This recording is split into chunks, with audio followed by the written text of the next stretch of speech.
we train our bodies for sport, right? We train our bodies for our hobbies that bring so much joy and entertainment into our lives. But do we really train our bodies for sex?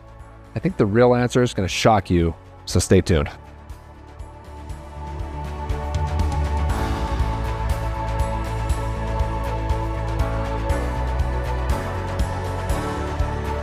Okay, so think about it. Sex requires certain muscles to perform, and they have to be in shape. So the act of sex is going to involve a lot of core musculature, like your hip flexors, your psoas. It's going to very much include like your deep transverse abdominis, which helps pull in that rectus abdominis wall, the six-pack muscle. It's going to require the six-pack muscle itself to put yourself into a planking position, to hold like a core plank position. It's going to require your interpelvic muscles to stabilize. And all of these muscles, your internal, your external oblique muscles, all of these work in concert to rotate and to tilt the pelvis in a coordinated and synchronistic pattern. And if you don't have that, that's going to lead to a suboptimal physical experience. It's going to be painful possibly for you. It's going to lead for less pleasure. Could be possibly painful for your partner. Why? Because those mechanics are not working the way that they should. There's a yin and a yang relationship from body to body, and if those muscles are not in concert, might not even lead to pain, but at least it's not optimal. And if I'm a betting man, if you're a guy in your 40s plus, you're wanting to optimize your intimacy, not make it curtailed, okay? So let's talk about really how we can take this knowledge and what can we do to make sure that we're optimizing. Again, we're talking about the physical and the PEMS model. How can we optimize our muscles to be sex specific? When we talk about sports specific or hobby specific, well, it's not the intention of this video to go through a wide array of exercises, although those are coming. So I'm going to have a little mini series of some of these videos that will help with the intimacy part, sexual specific videos that just from a practical functionality standpoint will directly carry over into bedroom. Okay, fair enough? Any objections? I didn't think so. Now, let's talk about some of the bad news in our modern day society. When we sit our butt in a chair and we lock our pelvis into a seat, boom, right? And we are hunched over. What am I doing here? I'm shortening my hip flexors, which makes them weak. And if they're short, when they need to be lengthened in the bedroom, they don't without pain. It also compromises my lumbar spine, takes that natural curvature out of it, which is absolutely integral for any kind of sexual performance.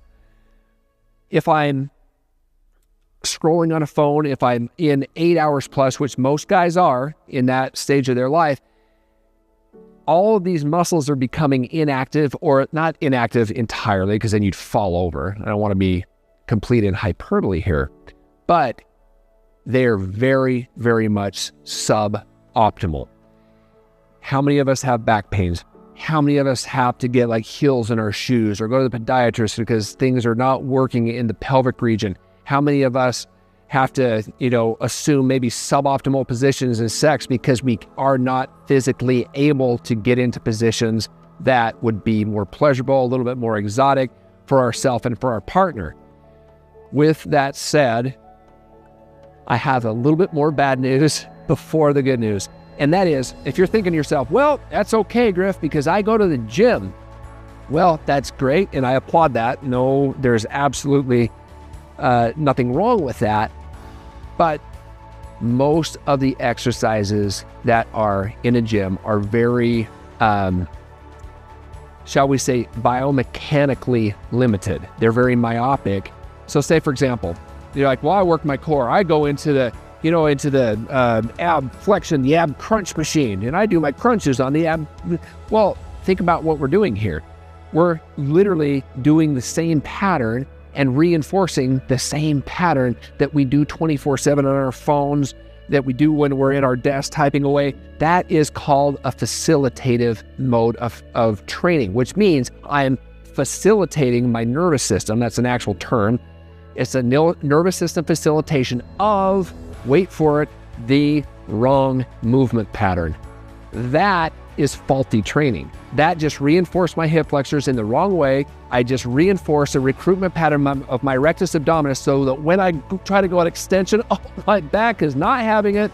I have pain, and I'm not even able from a mobility standpoint to go there. My lumbopelvic rhythm to become in and out has been compromised. Why? Because I keep doing the same damn exercise, right? We want to look at this in more of a 3D holistic fashion. Are my hip flexors lengthened? Are they primed? Is my rectus abdominis working, right?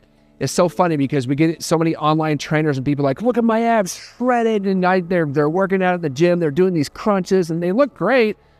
But what they're not telling you is they're turning themselves into a physical dive bomb that is ready to just blow up at any given time, the least of which you want that happening in the bedroom, which I'm sorry to say, my friends, having coached many men over my 25-year career, it happens more than we'd like to admit, okay? So with that, the bottom line is we need to start training smarter. We need to start to look at our body the way that it is designed to move. There is 3 primary planes of motion. There's sagittal, there's frontal, there's transverse.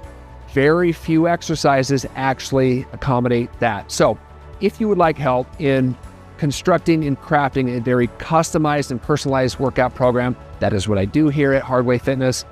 And it's done in a way that is unique to your own situation. So if you had, say for example, like some back problems or whatever, we would take that assessment first, make sure that that is addressed, and that the exercises in your program are customized and tailored to not only work around, but to prevent that in the first place and to correct it. Corrective exercise. I'm not interested about working around a problem just to make it go on in perpetuity. I'm interested in correcting it, okay? So with that said, if I can be of help, please let me know. There is a link in the description on a discovery call. We can go there. If not, thank you for being here. Please share this if you feel like this would be of value to anybody that can gain that value from this video. And please subscribe to the station. That makes a world of difference to me. My honor in being here. And I am so glad that we can talk about these subjects that makes most people blush, but yet are so very important to what we are as guys in our 40s plus. So again, thank you for being here. Much love to you. We will see you in the next video. And remember, life is good. Take care.